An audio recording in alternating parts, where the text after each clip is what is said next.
Hello all. Today we are going to learn more about filters. So in this video we are going to discuss about an LC filter. First we'll think what is the idea behind constructing an LC filter.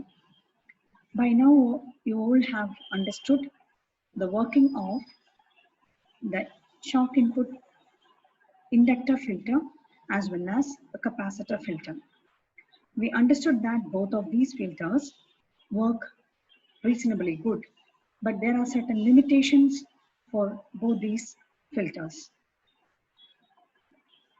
The first one is that the inductor filter, the ripple factor of it was found directly proportional to the load resistance. And we know that if load resistance is very high, or if the current flowing through the resistance is very low, the ripple factor of an inductor filter is going to be very high. And that is not reasonably good for a proper filtering. Next, we have also studied that the ripple factor of capacitor is inversely proportional to the load resistance. So if the load resistance is very high, the ripple factor is low, or if the load resistance is very small, the ripple factor is going to be very high. And that is also not really advisable. So from these experiences, we understand that if we optimally combine both inductor and capacitor together in a filter design, it will be a very good idea to work out a filter, because both of them together will reduce this difficulty of resistance. Thus, an optimal combination of L filter, inductor filter, and a capacitor filter will remove the dependence of the ripple factor on the load resistance. And how this is going to function and how this is going to work, we'll understand in the next slide. And one thing is that LC filter can also be called as a choke input filter, or an inductor input filter, or an L section filter. Okay. You know that inductor can also be called as a choke, and that is why it is called as a choke input filter. Coming into the circuit diagram and the working of a LC filter. Shown here is the circuit diagram where you have the output from the rectifier given to the filter part. Basically, an LC filter has a combination of the inductor and a capacitor connected in this manner. So the output from the rectifier is given to the inductor first, and then inductor is connected to the capacitance, and we have the load resistance connected across the capacitor. Now we can think about its working. So when you give a rectified output, you know that it is a pulsating DC. So now it is given by, now we know that when an AC combined with DC is given to an inductor, what will inductor do? Yeah, inductor's reactance to the AC is very high. So it will block the AC to pass, or it will choke the AC component, and it will only allow the DC component to pass through.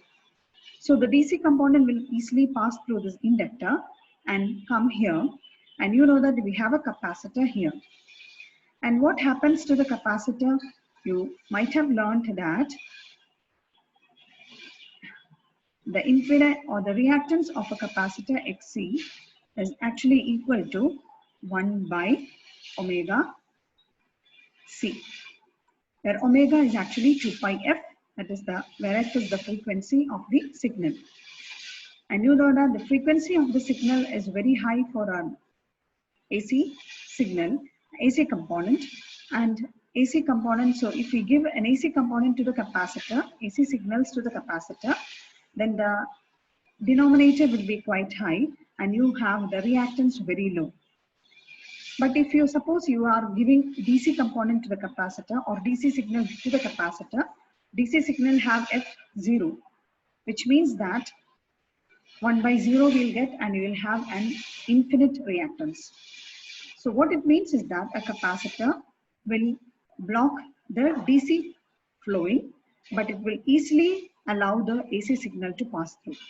So whatever, when the output of the rectifier is given, we know the inductor will block the AC component and it will allow only the DC component to pass through. So whatever you get here is a DC plus N, but anyway we know that this DC will have a little component of AC too.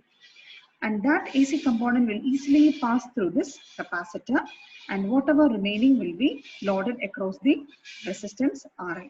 Okay, so what we get across the resistance RL is actually the more component of DC, or you can say that it will be more filtered output. Thus we have more DC component in the output voltage. So that is how so this is the filtered output, and this is how basically an LC filter works. Thus we understood that when we combine the inductor property as well as the capacitor property together, it will be more an effective tool for filtering. Now we'll see what is the ripple factor of this LC filter. The ripple factor denoted by the letter gamma is equal to √2 by 12 omega square LC. And it is very interesting to see that here we don't have the dependence of resistor. So ripple factor now is independent of load resistor, unlike the case of a capacitor filter or an inductor filter. And if you consider the omega, for this omega to pi f, if you consider the AC frequency 50 Hertz, we can understand that the gamma will be equal to 1.195 divided by CL. And this is considerably low. Anyway, the interesting factor or the interesting peculiarity of this particular LC filter is that the ripple factor is independent of load resistance, and a person need not have to bother about what is the load resistance value or the current flowing through the load. Now, little more about it. We know that an LC filter works, but every time when an LC filter works, there is always a difficulty, or there is always a matter of electrical shock associated with it. That is, you know that you have a capacitor, right, connected to the output rectifier output. Suppose you have the you don't have the load resistance connected, and your supply or your LC filter is connected, say, to the main supply. So, but you don't have the load resistance connected. Now you see, so capacitor will get charged. But suppose if anyhow, if you happen to touch the capacitor, the fully stored energy of the capacitor will easily pass through you, or capacitor will discharge through you, or what it means is that you will easily get shocked. That is what is shown here. You have a supply, you have the capacitor connected to the power supply, and the power supply is on. Suppose if you somehow touch the capacitor, or if you happen to touch the capacitor, then what happens is you will get an electric shock. Similarly, even if you don't connect the supply, suppose if the supply was on and now you switched off the supply, still the capacitor is charged. So again, if you happen to touch the capacitor, then also there is always a possibility for you to get shock. Okay. So in this way, you understood that there is something which is absent, or something which is required in the circuit in addition, so that you will be more safe and secure when you are dealing with such circuits. And that is where bleeder resistor come into existence. Now, we can see that this was the earlier circuit and you had the load resistance. Now, in addition to that, you put a additional resistance RB, which is known as the bleeder resistor, connected parallel to the capacitor. So even if there is no load, there will always secure that the capacitor will, or the current will pass through, or the capacitance charge will always get discharged through this bleeder resistor. This is always an easy way to make the circuit more safe and secure. So thus we can say that bleeder resistor is a standard resistor connected in parallel with the capacitor of the filter circuit to provide the discharging of the capacitor. So if the capacitor is not discharged properly, it may lead to an electric shock to the person operating it. So if you don't give a RB or a bleeder resistor in parallel to the capacitor, there is a chance that a person can get electric shock. Now we'll see a little more advantages of this bleeder resistor, and this was one of the greatest advantage, but there are few more advantages too. The first thing is that any filter circuit, the basic requirement is that the current through the chalk should be continuous and uninterrupted. You know that the chalk or the inductor is basically, if the input to the inductor or the current passing through the inductor is highly fluctuating, we know that it will produce back EMF. So this producing a back EMF actually will hinder the working of the diode, or the peak inverse voltage of the diode may get more built up, so it may damage the diode. It is harmful to the capacitor too. So that means that always for a proper functioning of the filter, it is always advisable to limit the current passing through the inductor.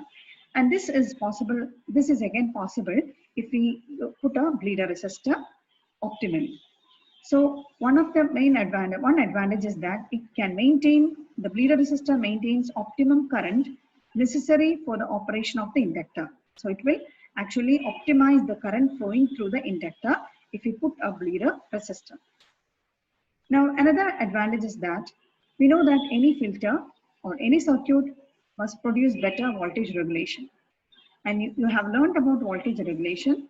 And for a proper voltage regulation, we know that the no load voltage and the full load voltage, the difference between the two must be very low for the voltage regulation value to be less, or in order to have a better voltage regulation. Okay, so now you understand that if you don't have a bleeder resistor, and if there is no load connected across to the filter circuit,